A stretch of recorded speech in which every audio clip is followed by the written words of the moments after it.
जय श्री सीताराम जी महाराज की जय हो, जय हो, जय हो। मित्रों, आप सभी सनातन धर्मावलंबियों को बलवंत हनुमंत महाराज जी का जयंती की हार्दिक बधाई और शुभकामनाएं।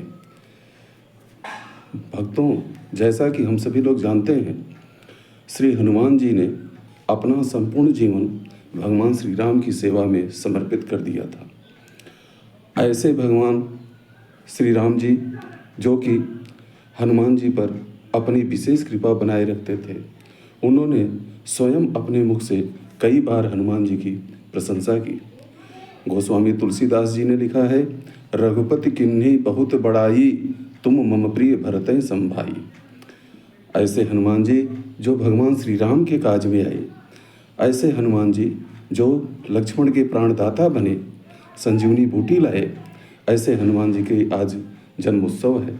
इस पर हम लोग हनुमान जी का स्मरण करें और उन्हें याद करें, सादर सुमन उनके चरणों में अर्पित करें।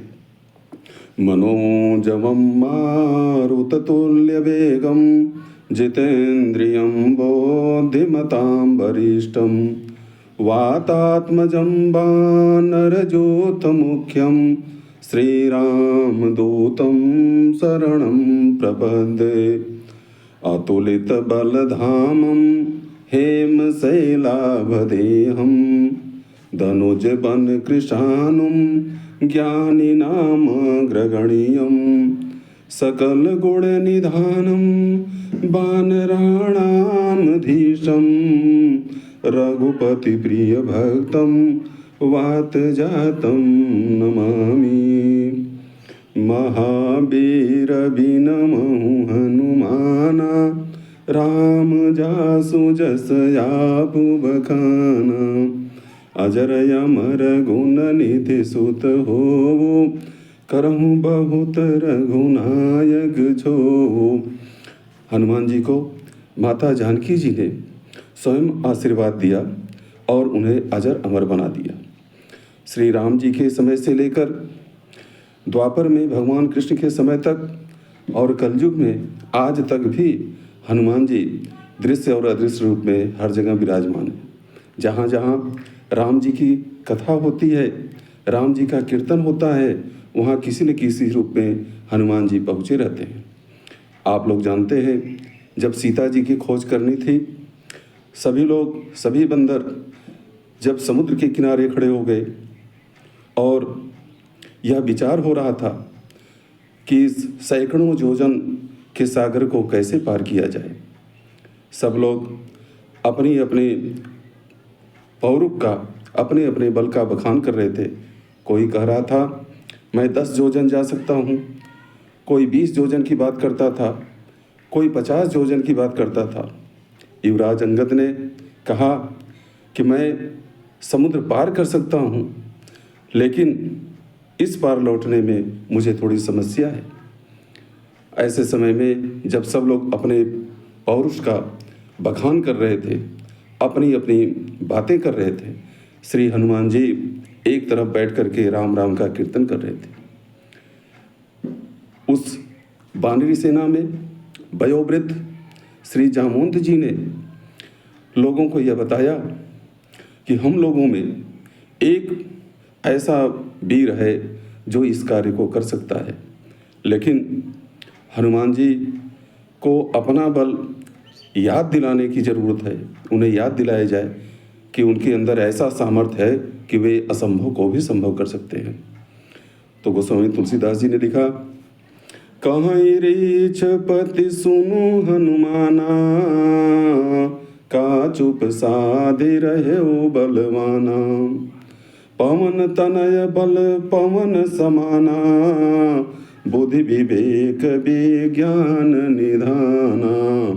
कवन सो काज कठिन जग माही, जो नहीं होई तात तुम पाही। राम काज लगी तब अवतारा, सुनतई भय वो पर्वताकारा। जामवंत जी ने हनुमान जी को कई प्रकार से संबोधन किया, कई प्रकार से उन्हें जगाने का प्रयास किया। उन्हें कहा कि हनुमान जी, तुम पवन के पुत्र हो, तुम्हारा बल पवन के समान ही है, तुम बुद्धि विवेक में निपुण हो, ज्ञान में तुमसे ऊपर कोई हो नहीं सकता है, इसलिए हे हनुमान जी, आप ही इस कार्य में हम लोगों का नेतृत्व करें, आगे बढ़ें। लेकिन हनुमान जी ने इन सब बातों पर ध्यान नहीं दिया। उनके ऊपर जामवंत जी की इन बातों का प्रभाव नहीं पड़ा। जब जामवंत जी ने कहा कि राम काज लगी तव अवतारा, जब उन्होंने कहा कि हे हनुमान जी, तुम्हारा अवतार ही भगवान श्री राम का कार्य करने के लिए हुआ है, इतना सुनते ही हनुमान जी तुरंत अपने भयंकर रूप को प्रकट करते हैं, विशाल रूप को प्रकट करते हैं और सुनते ही भयो पर्वताकारा, सिंहनाद करि बारहि बारा, लीलो नागों जल निधिखारा। हनुमान जी कहते, हे जामवंत, मैं तुमसे पूछता हूँ कि मुझे बताओ करना क्या है? क्या मैं उस रावण को मारकर त्रिकूट सहित लंका को उखाड़ लाऊं, या माता सीता को बैठा करके अपनी पीठ पर लेकर आऊं? जामवंत ने कहा कि नहीं, तुम इतना केवल करो कि जाकर के वहाँ देख करके आओ, माता जानकी हैं, बाकी जो करना है भगवान श्री राम करेंगे। इतना बल होने के बावजूद भी हनुमान जी ने सिर्फ वही किया जो जामवंत जी ने कहा था। लंका में पहुँचे, माता जानकी का पता लगाए। कुछ राक्षसों ने उन पर प्रहार किया। उनका प्रतिकार करते हुए रावण ने जो दंड दिया उसकी सजा लोगों को देते हुए और स्वयं भगवान की शरणों में आ गए।